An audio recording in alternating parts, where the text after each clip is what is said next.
और जेल भी गए थे, साथी राकेश बिश्नोई और हम।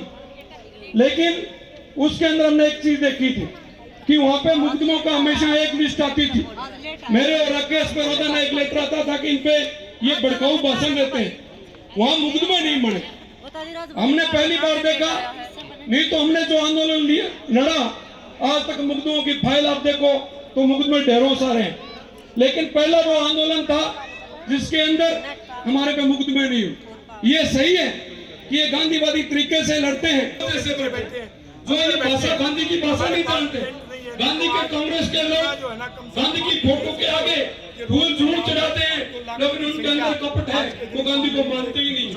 इसलिए हम इनको कहते हैं कि थोड़ा भगत सिंह को मानना चाहिए, क्योंकि सरकार कई चीजें ऐसी होती है जो सरकार लड़ाई से मानती है, कई चीजें ऐसी होती है वार्ता से मानती। सरकार अभी भी वार्ता पर नहीं आ रही, तो हमें ऐसा एक फैसला लेना चाहिए जैसे दिल्ली की कूच करे या कोई बड़ी हाईवे रोके, ऐसा प्रोग्राम हमें बनाना चाहिए। लेकिन आपसे एक निवेदन है मेरा कि पंजाब के लोग मेरे ख्याल में पहली बार आए।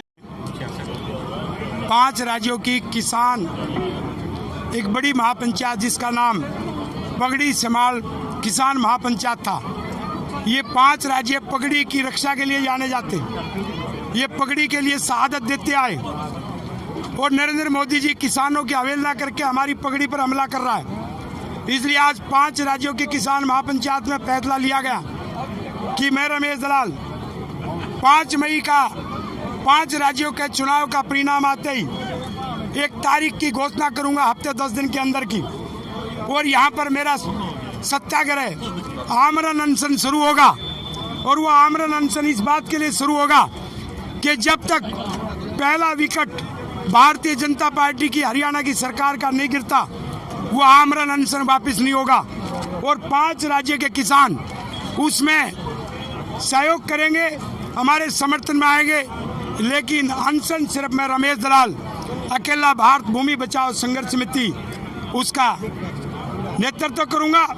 और जिस प्रकार से हमारे गुरु तेग बहादुर जी ने, गुरु गोविंद सिंह जी ने और सेनापति धर्म सिंह दलाल जी जो 5 प्यारों में हमारे ही वंश के थे, उन्होंने जिस प्रकार से शहादत दी, हमारी शहादत भले ही हो जाए, लेकिन अब हम इस कट्टर सरकार को नहीं चलने देंगे, ताकि यहाँ से संदेश पूरे देश में जाए और मोदी या तो किसानों की बात को मान ले, नहीं तो इसी 2021 में मोदी की सरकार को चलता कर दिया जाए। अब ये लड़ाई हो गई, इसलिए अब याचना नहीं रण होगा, अब याचना नहीं रण होगा, और अनशन संविधान सत्याग्रह बड़ा भीषण होगा। ये 5 राज्य के किसान जो पगड़ी को मानते हैं, इस पगड़ी की रक्षा के लिए रमेश दलाल के प्राण भले ही चले जाए, लेकिन जब तक हरियाणा की कट्टर सरकार नहीं गिर जाएगी, वो अनशन खत्म नहीं होगा।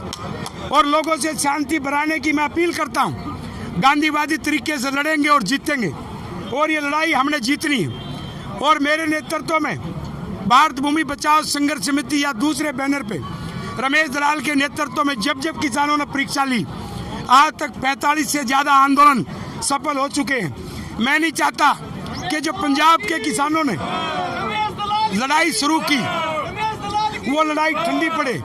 और पहली बार हमारे पंजाब के किसान हमारे बॉर्डर पे आए, हमारे क्षेत्र में आए। मैं चाहता हूँ हमारी जीत का ढोल बजने के बाद ही हम इनको पंजाब में भेजें। इसलिए अब हम शहादत की तैयारी कर चुके हैं। हम पुलिस पे, फौज पे आक्रमण नहीं करेंगे, हमारे भाई, लेकिन हम गांधीवादी तरीके से अनशन करके अपनी शहादत देंगे, ताकि हरियाणा की सरकार को गिराया जा सके और अपने पंजाब के पूरे देश के किसानों को जिता करके वापस इनके घरों में भेजा जा सके। ये हमारी भीषण प्रतिज्ञा है। और हरियाणा ये कुर्बानी देना जानता है। हमें पाड़ने के लिए एसवाइल का मुद्दा छेड़ा, हम भाई हैं, 100 बार लड़ेंगे, पानी फिर ले लेंगे, वो हमारा आपसी मामला है। लेकिन 2 भाई कोई तीसरा आके और उनके बीच फायदा उठाए, वो हरियाणा पंजाब ने कभी नहीं होने दिया। इसलिए 5 राज्य इकट्ठे होकर के यहाँ पर आज ये फैसला करने में इन्होंने अपना समर्थन दिया, प्रस्ताव पास किया। इन 5 राज्यों के सम्मान के लिए, चाहे ये किसान मेरी चमड़ी की जूता भी बनवाना चाहेंगे तो मैं अपनी चमड़ी का जूता भी किसानों के 5 राज्य के लिए दान देने के लिए तैयार रहूंगा। एक अनशन तो बहुत छोटी बात है, इसलिए बहुत ही भयानक, बहुत ही बड़ा आंदोलन अब हरियाणा की इस नीलोठी से, जिला झज्जर हरियाणा से 5 मई 2021 के बाद शुरू होने जा रहा है। और अब देखिए कि मोदी जी झुकते हैं या पगड़ी झुकती है। पगड़ी ने आज तक झुकी है, न झुकेगी। ये 5 राज्य आबाद रहे, इसलिए मैंने ये फैसला कठोर लेना पड़ा, क्योंकि अब समय आ गया था कि कोई न कोई कुर्बानी के लिए आगे आए। जय हिंद और नमस्कार।